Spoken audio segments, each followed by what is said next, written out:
Hello student, कैसे हैं? तो जितने भी स्टूडेंट हैं सभी स्टूडेंट को यूनिक न्यू भारती पब्लिकेशन के यूट्यूब चैनल में स्वागत है। और हम लोग उपस्थित हुए हैं डीएलएड साइंस डिस्कशन क्लास में जो है कि उपस्थित हुए हैं। तो सभी स्टूडेंट को ये पता होगा कि क्वेश्चन जो पूछे जाते हैं 150 क्वेश्चन पूछे जाते हैं, जिसमें जो है कि प्रत्येक क्वेश्चन 3 मार्क्स का होता है। और इसमें जो है कि 20 क्वेश्चन साइंस से पूछे जाते हैं। तो प्रत्येक क्वेश्चन 3 मार्क्स का हो गया, तो 20 तिहाई 60 मार्क्स का क्वेश्चन साइंस से पूछा जाएगा, जिसमें जो है कि फिजिक्स, केमिस्ट्री और बायोलॉजी से संबंधित आपका क्वेश्चन पूछा जाएगा। और एक चीज़ और ध्यान में रखेंगे कि आपका जो क्वेश्चन पूछा जाता है इसमें निगेटिव मार्किंग भी होता है। तो यदि आप क्वेश्चन गलत करते हैं तो आपके सही आंसर से 1 नंबर जो है कि माइनस कर दिया जाता है। इसलिए जो भी क्वेश्चन आप बनाएंगे उस क्वेश्चन को ध्यानपूर्वक और सावधानी पूर्वक बनाने का प्रयास करेंगे, और इस तरह से बनाएंगे तो आपका माइनस मार्किंग होने की संभावनाएं जो होगा कम होगा। तो निगेटिव मार्किंग, और दूसरी बात ये है कि आपको नंबर दिया जा रहा है। तो जो भी हम लोग क्वेश्चन देखते हैं तो उस क्वेश्चन का आंसर में यदि दिक्कत होता है या आपके पास किसी भी प्रकार का बुक है, उस बुक से जो है कि आप सेट प्रैक्टिस करते हैं तो उसमें आपको दिक्कत होता है, तो आपके पास एक नंबर ये दिया जा रहा है। आप इस नंबर से जो है कि संपर्क कर सकते हैं, और संपर्क करके जो है कि आप अपनी समस्या का समाधान पा सकते हैं। तो जब भी आप जो है कि यूट्यूब चैनल से जुड़े तो सबसे पहले जो है कि आप जो है कि प्रैक्टिस वर्क बुक को जो है कि आप एक बार जरूर देखें, क्योंकि आप यदि प्रैक्टिस वर्क बुक को देखते हैं और उसके बाद यूट्यूब चैनल से, हमारे चैनल से आप जुड़ते हैं, तो आपको जो है कि समझने में बहुत अधिक लाभ होगा, और कम समय में जो है कि आप अधिक से अधिक क्वेश्चन का आंसर दे सकेंगे। इसलिए आप जो है कि प्रैक्टिस वर्क बुक को एक बार जरूर देखें। अब जो है कि हम लोग सेट नंबर, अगले सेट की ओर आते हैं, अगले प्रैक्टिस सेट की ओर आते हैं। तो हमारा मॉडल प्रैक्टिस सेट नंबर जो है ये 4 नंबर, 3 तक जो है कि हम लोग डिस्कस कर चुके हैं। अब जो है कि 4 नंबर प्रैक्टिस सेट नंबर 4 जो है कि हम लोग देखेंगे।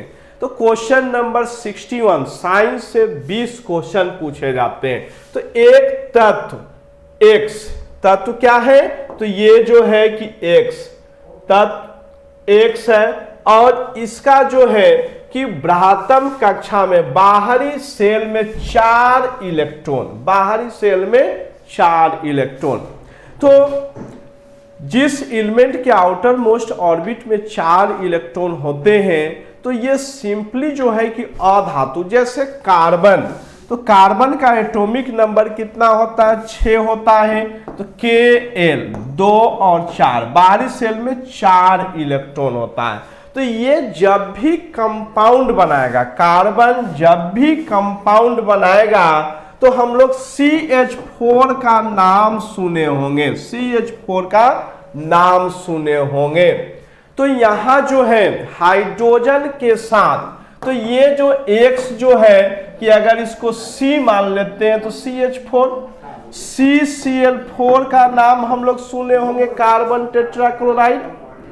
अब यहां जो है कि C के जगह पे X, तो XH4 हो जाएगा। तो ये कंपाउंड हो गया। अब इसमें जो है कि हम लोग ऑप्शन को चुनेंगे कि हमारा कौन सा ऑप्शन जो है कि सही जा रहा है। तो हमारा ऑप्शन क्या हो जाएगा, ये डी नंबर ऑप्शन जो है कि सही होगा। तो हम उम्मीद करते हैं कि ये क्वेश्चन हमसे जुड़े हुए जितने भी स्टूडेंट हैं उन सभी स्टूडेंट को, सभी विद्यार्थी को जो है कि ये क्वेश्चन समझ में आ गया होगा। अब ये अगला क्वेश्चन 62 क्वेश्चन, सल्फर हेक्साक्लोराइड। तो sulphur hexachloride SCl6 sulphur hexachloride का जो अणुसूत्र होता है, सल्फर हेक्साक्लोराइड का अणुसूत्र जो होता है वह क्या होता है, तो ये HCl6 होता है, HCl6 होता है। और इसका जो पूछता है, क्या पूछता है, आकार पूछता है, आकार।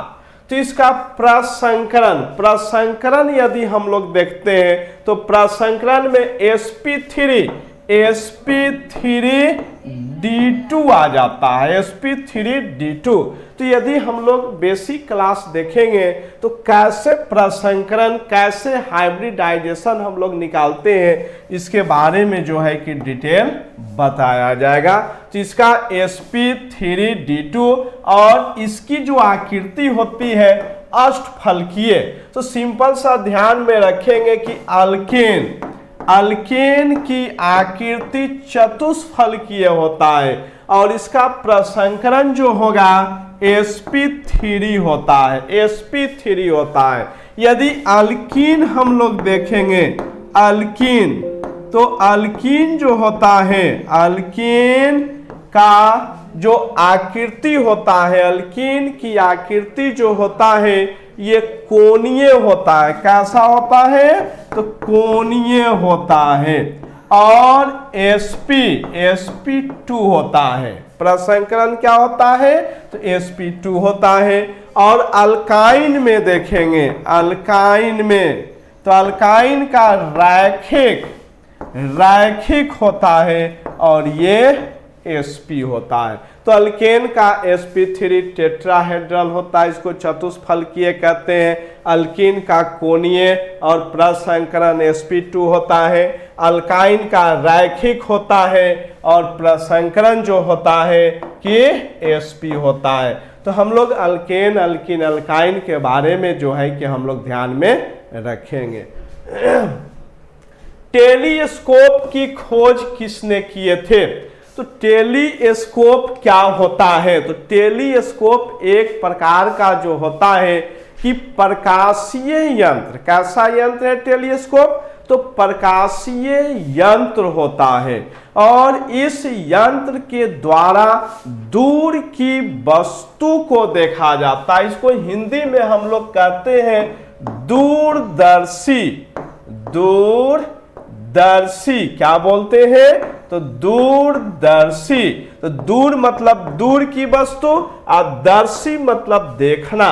तो जिस प्रकाशीय यंत्र का उपयोग दूर की वस्तु को देखने में किया जाता है तो उस प्रकाशीय यंत्र को दूरदर्शी के नाम से जाना जाता है। तो दूरदर्शी क्या हो गया, तो दूर की वस्तु को देखने के लिए जो है कि दूर की वस्तु को देखने के लिए दूरदर्शी का प्रयोग किया जाता है। बात समझ में आ गया। और दूरदर्शी के बारे में जो बतलाने वाले जो वैज्ञानिक थे, यानी खोज करने वाले वैज्ञानिक थे, उनका नाम था गैलीलियो गैलीलाई। ये इटली के वैज्ञानिक थे और इन्होंने जो है कि 1608 ईस्वी में, 1608 ईस्वी में जो है कि टेलीस्कोप का खोज किए। और टेलीस्कोप का खोज करने के कारण जो है कि दूर की वस्तु को, ग्रह को देखने में, उपग्रह को देखने में, सूर्य ग्रहण को देखने में, चंद्र ग्रहण को देखने में जो है कि आसानी हुआ। तो ये टेलीस्कोप का खोज कब हुआ, तो 1608 ईस्वी में किसके द्वारा हुआ? गैलीलियो के द्वारा। रदरफोर्ड, तो रदरफोर्ड ने जो है कि परमाणु के नाभिक के बारे में बतलाए थे। परमाणु के नाभिक का खोज करने वाले वैज्ञानिक जिनका नाम था रदरफोर्ड, और इन्होंने जो है कि नाभिकीय सिद्धांत के बारे में बतलाए। जेम्स वाट, स्टीम इंजन का नाम हम लोग सुने होंगे।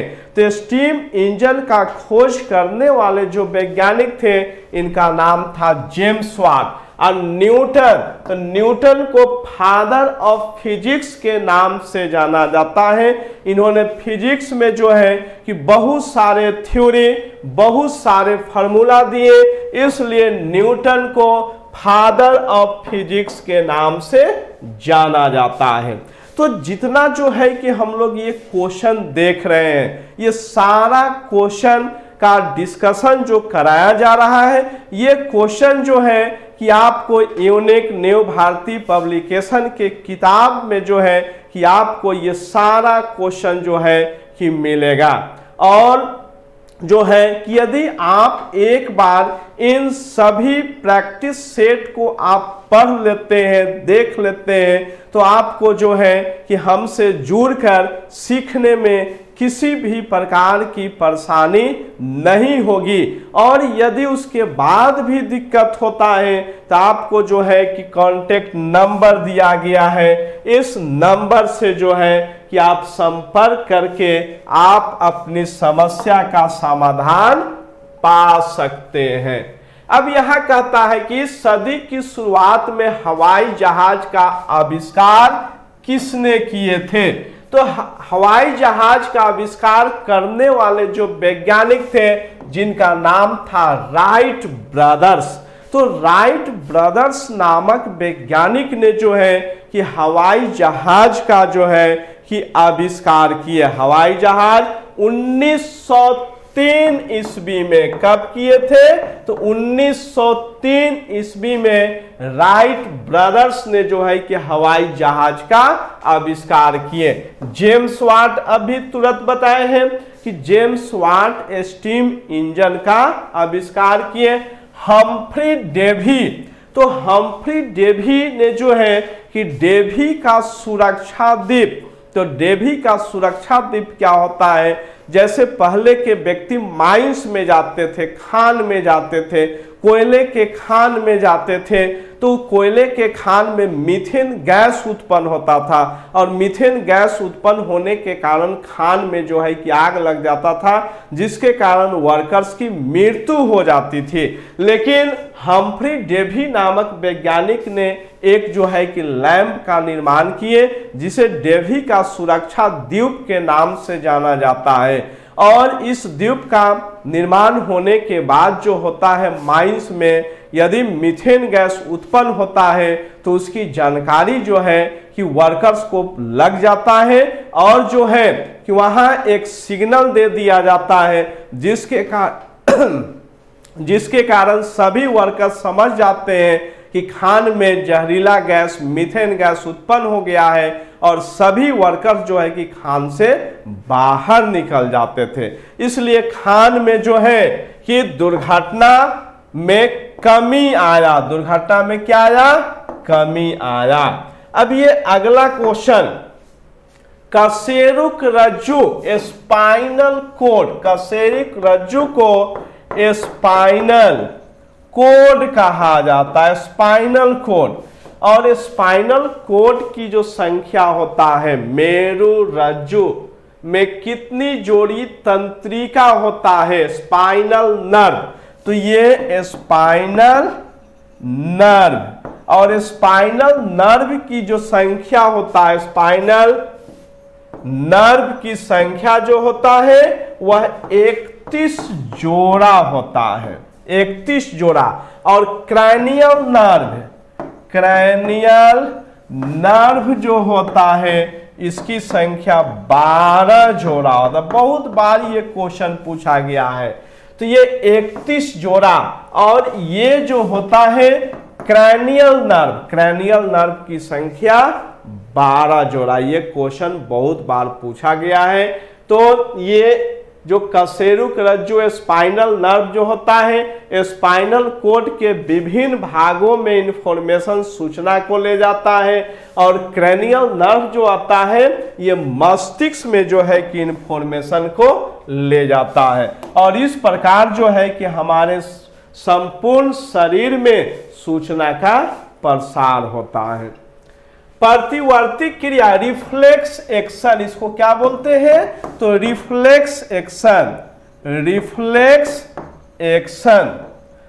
तो जो भी स्टूडेंट जो है कि क्लास किए होंगे, बेसिक क्लास किए होंगे, उनको ये पता होगा कि रिफ्लेक्स एक्शन जो होता है प्रतिवर्ती क्रिया होता है। इस प्रतिवर्ती क्रिया का नियंत्रण केंद्र जो होता है स्पाइनल कोड होता है। क्या होता है? स्पाइनल कोड, स्पाइनल कोड, जिसको मेरु रज्जु क्या बोलते हैं? तो मेरु रज्जु बोलते हैं, मेरु रज्जु, मेरु रज्जु स्पाइनल कोड। तो इसका आंसर हो गया स्पाइनल कोड। प्रमस्तिष्क जो होता है अग्र मस्तिष्क होता है। प्रमस्तिष्क को क्या बोलते हैं?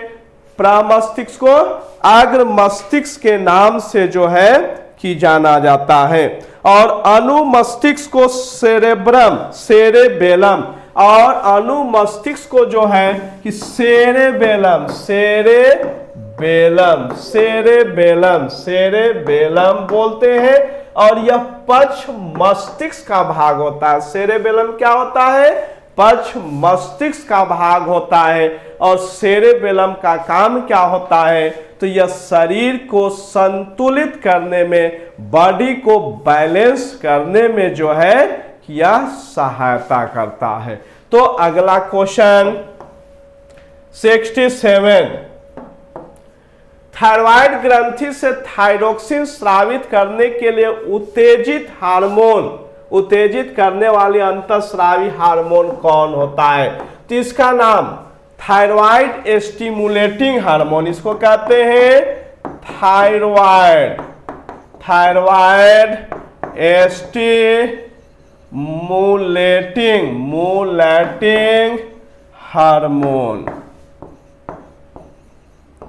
Thyroid stimulating hormone, follicular stimulating hormone, इसका पूरा नाम फोलिकुलर स्टिमुलेटिंग हार्मोन होता है। और ये जो LTH का पूरा नाम होता है ल्यूटियोट्रॉफिक हार्मोन, ल्यूटियोट्रॉफिक हार्मोन, और इसका पूरा नाम एड्रीनोकोर्टिकोट्रॉफिक हार्मोन, एड्रीनोकोर्टिकोट्रॉफिक हार्मोन। तो ये सभी हार्मोन जो है कि पिट्यूटरी ग्लैंड से, किस ग्रंथि से? तो पिट्यूटरी ग्लैंड यानी पीयूष ग्रंथि से इसका स्राव होता है। और पीयूष ग्रंथि क्या होता है? तो सबसे छोटी ग्रंथि होता है, और इसको जो है कि मास्टर ग्रंथि के नाम से जाना जाता है। तो यहाँ जो है फोलिकुलर स्टिमुलेटिंग हार्मोन का काम क्या होता है कि यह मेल में इंटरस्टिशियल सेल्स को एक्टिवेट करता है, जिसके कारण जो है कि शुक्राणु का निर्माण होता है।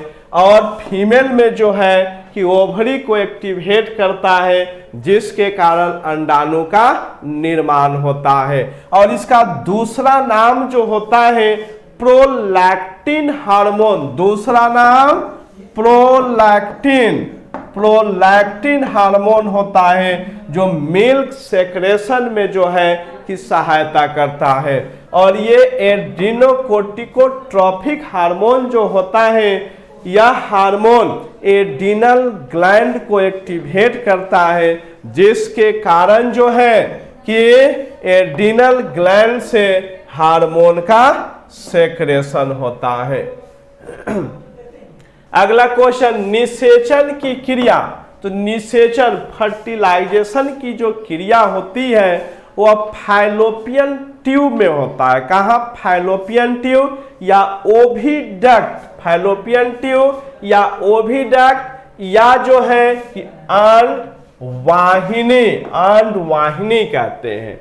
तो यहाँ पे इसका दूसरा नाम जो होता है फैलोपियन, फैलोपियन ट्यूब या ओविडक्ट, ओविडक्ट होता है या अंडवाहिनी कहते हैं। और इसी जगह पे जो है कि निषेचन की क्रिया जो है कि संपन्न होता है। तो निषेचन क्या होता है? तो conjugation of male gamete and female gamete is called fertilisation. तो यहाँ मेल गैमेट, मेल और फीमेल का कंजुगेशन, तो इसको हम लोग कहते हैं निषेचन। क्या बोलते हैं? निषेचन। और यह क्रिया जो होता है ओविडक्ट में होता है। क्वेश्चन नंबर, पीतल के बर्तनों को कलाई करते समय गर्म बर्तन के सफाई के लिए प्रयोग किया जाने वाला अमोनियम क्लोराइड चूर्ण, तो ammonium chloride NH4Cl, ammonium chloride का चूर्ण। अब इसको पीतल के बर्तनों को गर्म करते समय, गर्म बर्तन, तो इसको हीट किए, तो हीट करने के बाद जो आता है अमोनियम क्लोराइड NH4Cl, अब इसको हीट करने से NH3 प्लस जो आता है कि HCl, NH3 और HCl का निर्माण होता है। अब यहाँ अमोनिया, तो इसको क्या बोलते हैं? Ammonia, ammonia. और इसको क्या बोलते हैं? तो हाइड्रोक्लोरिक, हाइड्रोक्लोरिक, क्लोरिक अम्ल बोलते हैं। तो यहाँ खोज देखते हैं तो अमोनिया का निर्माण हो रहा है, अमोनिया हुआ। कार्बन मोनोऑक्साइड नहीं, हाइड्रोक्लोराइड, ये भी जो है कि बन रहा है ये। तो अमोनिया और हाइड्रोक्लोरिक एसिड दोनों, ऑप्शन नंबर क्या हो जाएगा? डी हो जाएगा, क्योंकि अमोनिया का भी निर्माण हो रहा है और हाइड्रोक्लोरिक अम्ल का भी निर्माण हो रहा है। क्वेश्चन, जास्ता, तो जास्ता का एक आयतन भाग 7100 यहाँ, तो डेंसिटी कितना बता रहा है? 7100 केजी पर मीटर क्यूब।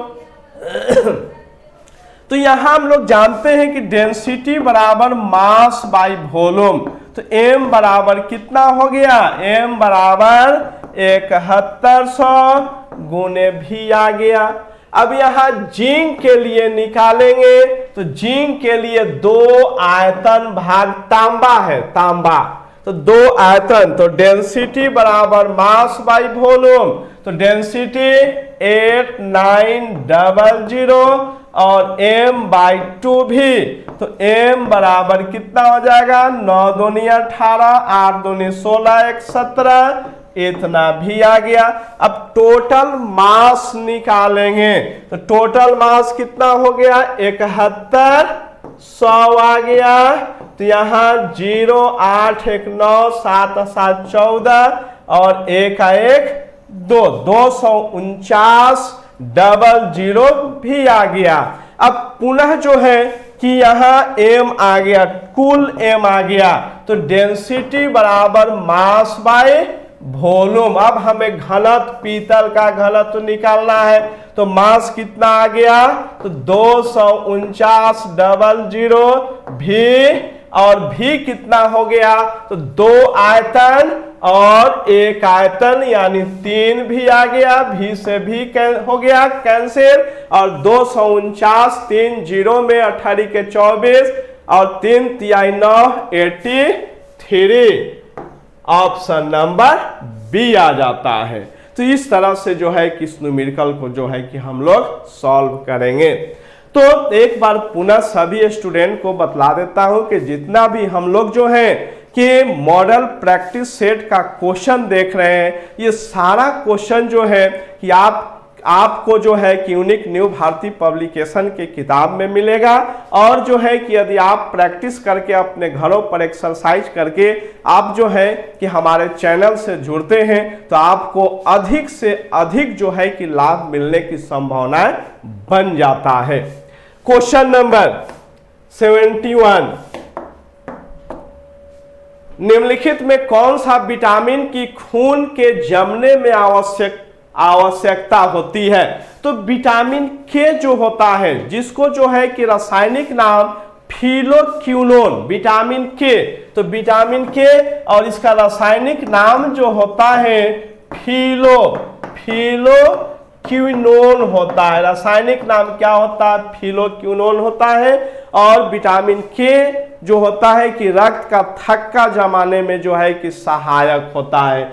विटामिन ए का जो रासायनिक नाम होता है वह रेटिनोल होता है। और विटामिन ए की कमी से जो है कि रतौंधी नाइट ब्लाइंडनेस की जो है कि बीमारी होती है। विटामिन सी एस्कॉर्बिक एसिड, इसका रासायनिक नाम एस्कॉर्बिक एसिड होता है और इसकी कमी से स्कॉर्बी की बीमारी होता है। विटामिन ए को ब्यूटी विटामिन के नाम से भी जाना जाता है। विटामिन ई को ब्यूटी विटामिन, और इसका रासायनिक नाम जो होता है टोकोफेरॉल। कौन सा नाम होता है? तो टोकोफेरॉल होता है। तो इसका 71 का मेरा ऑप्शन नंबर जो मिल गया वो option number D. Question number, alcoholic खमीरन का आखिरी उत्पाद, अल्कोहलिक खमीरन का आखिरी उत्पाद क्या होता है? तो यहां C12H22O11 स्टार्च में यदि हम लोग पानी डाल देते हैं तो इसमें ईस्ट आ जाता है और ईस्ट से जो है कि जाइमेज का निर्माण होता है और यह C6H12O6 प्लस C6H12O6 में टूट जाता है, डिकम्पोज हो जाता है। और C6H12O6 और ये जो है कि इन्वर्टेज की उपस्थिति में, और इन्वर्टेज कहां से आता है? तो ईस्ट से आता है और ये C2H5OH प्लस CO2 में टूट जाता है। इसको कहते हैं इथाइल अल्कोहल। अब इसमें इथाइल अल्कोहल हमारे ऑप्शन में दिया गया जो क्वेश्चन है उस क्वेश्चन में इथाइल अल्कोहल कहाँ है? तो ये हो गया इथाइल अल्कोहल। तो इसका आंसर क्या हो जाएगा? C2H5OH होगा। तो ये हो गया इसका रिएक्शन। अब यदि क्वेश्चन 73, निम्नलिखित में कौन सा हार्मोन है? तो RNA, राइबो न्यूक्लिक एसिड, इसको क्या बोलते हैं? Ribo nucleic acid. और यह प्रोटीन सिंथेसिस में जो है की सहायता करता है। इन्वर्टेज यह एंजाइम होता है। और एस्कॉर्बिक एसिड विटामिन सी और इंसुलिन जो है ये हार्मोन होता है जिसका सेक्रेशन जो है कि पैंक्रियाज से होता है। और पैंक्रियाज में जो है कि आइजलेट्स ऑफ लैंगरहैंस होता है। उसी आइजलेट्स ऑफ लैंगरहैंस के द्वारा जो है कि इंसुलिन का सेक्रेशन होता है। यदि हमारे शरीर में इंसुलिन की कमी हो जाता है तो इंसुलिन की कमी के कारण जो है कि मधुमेह की बीमारी होती है जिसको ब्लड शुगर के नाम से जाना जाता है। हाइड्रोक्लोरिक एसिड कांच की बोतल में नहीं रखा जाता है क्योंकि यह अभिक्रिया करता है। तो कांच का निर्माण जो होता है वह silicon dioxide SiO2 silicon dioxide से होता है, कैल्शियम ऑक्साइड से होता है। तो जो कांच में सिलिकॉन ऑक्साइड या सिलिका या इसका दूसरा नाम सिलिका भी होता है। तो हाइड्रोक्लोरिक अम्ल जो होता है वह सिलिका से या सिलिकॉन डाइऑक्साइड से जो है कि यह अभिक्रिया करता है, और सिलिकॉन डाइऑक्साइड से अभिक्रिया करके जो है कि सिलिकॉन टेट्राक्लोराइड और वाटर, तो यहां जो है कि HCl प्लस SiO2, तो यह अभिक्रिया कर करके SiCl4 प्लस H2O का निर्माण करता है। इसलिए कांच के बोतल में जो है कि हाइड्रोक्लोरिक अम्ल को नहीं रखना चाहिए, नहीं रखा जाता है, क्योंकि कांच के बोतल में वर्तमान सिलिकॉन ऑक्साइड HCl से अभिक्रिया करके सिलिकॉन टेट्राक्लोराइड और वाटर का निर्माण करता है। तो ये ऑप्शन नंबर डी, कांच की सिलिकॉन डाइऑक्साइड से अभिक्रिया करके। क्वेश्चन नंबर 75, वायु में थोड़ी देर रखने पर किसी धातु के ऊपर हरे रंग के बेसिक कार्बोनेट की परत जम जाती है। तो ये तांबा पर जो होता है नीला, चांदी पर काला और जस्ता पर जो होता है हरा रंग का होता है। तांबा पर नीला, चांदी पर काला और जस्ता पर हरा रंग का परत जम जाता है। तो ऑप्शन नंबर क्या हो जाएगा? डी। क्वेश्चन 76, कच्चे फलों को कृत्रिम रूप से पकाने के लिए एसिटिलीन और ये जो होता है प्राकृतिक रूप नेचुरली पकाने के, यानी पेड़ में जो पकता है वह C2H4 के द्वारा, और कृत्रिम जो होता है C2H2 या जो होता है CaC2, क्योंकि CaC2 ये वायुमंडल के नमी के साथ अभिक्रिया कर C2H2 प्लस CaOH का होल 2 बनाता है। तो कृत्रिम रूप से पकाने के लिए कैल्शियम कार्बाइड या एसिटिलीन का प्रयोग करते हैं, और प्राकृतिक रूप से जो होता है ये C2H4 एथिलीन होता है, जो पेड़ में इसके द्वारा फल जो होता है पेड़ में ही पक जाता है। Carbon monoxide CO, ammonia NH3।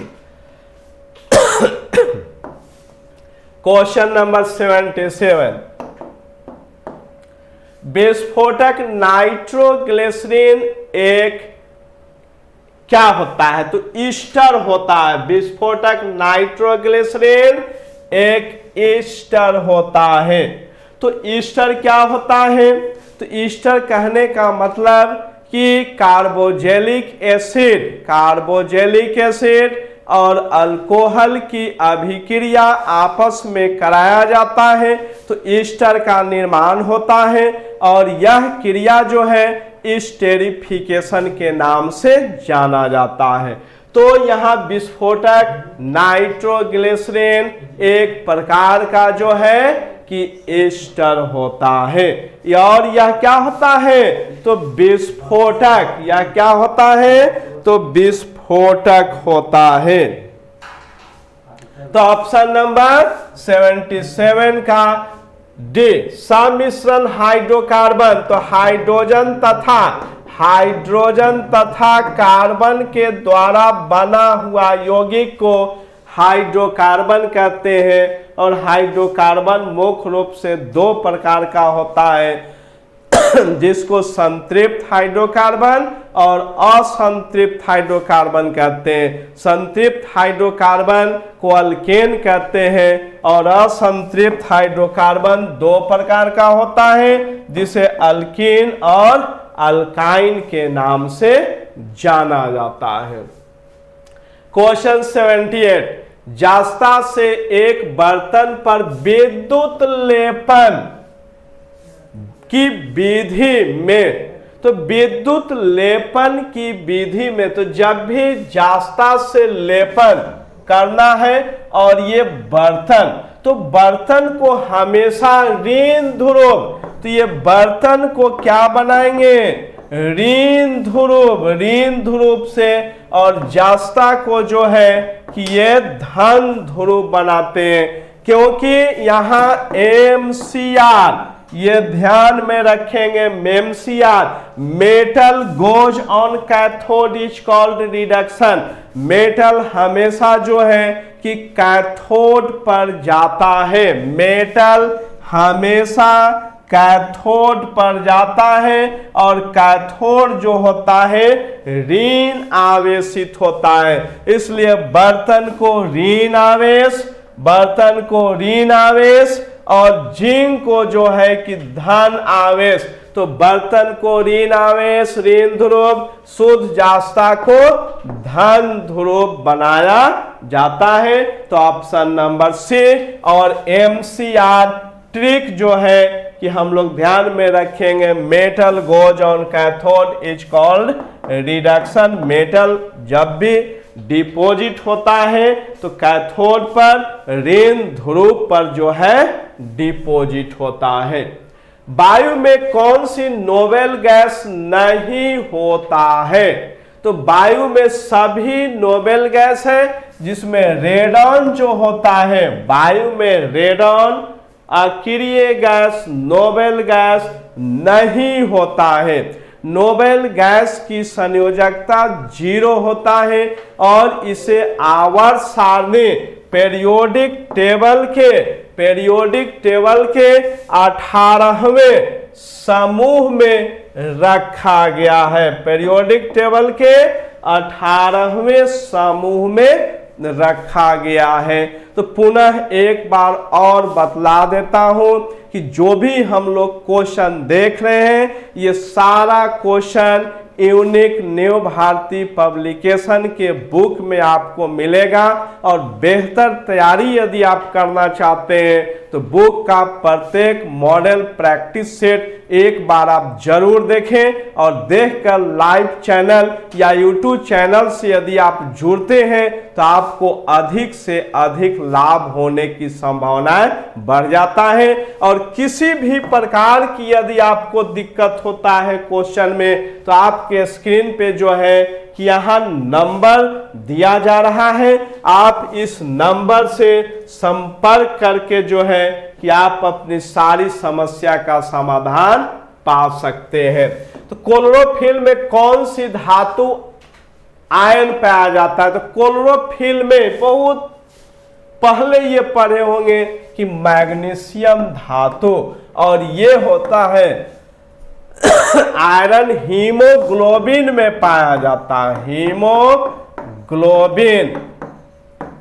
Haemoglobin में आयरन पाया जाता है, और पर्णहरित क्लोरोफिल में जो है कि मैग्नीशियम धातु पाया जाता है। मैग्नीशियम का C55H72 Mg, C55H72 MgO4 और N4O6 होता है। तो इसमें कौन सी धातु है, मैग्नीशियम, ये मैग्नीशियम।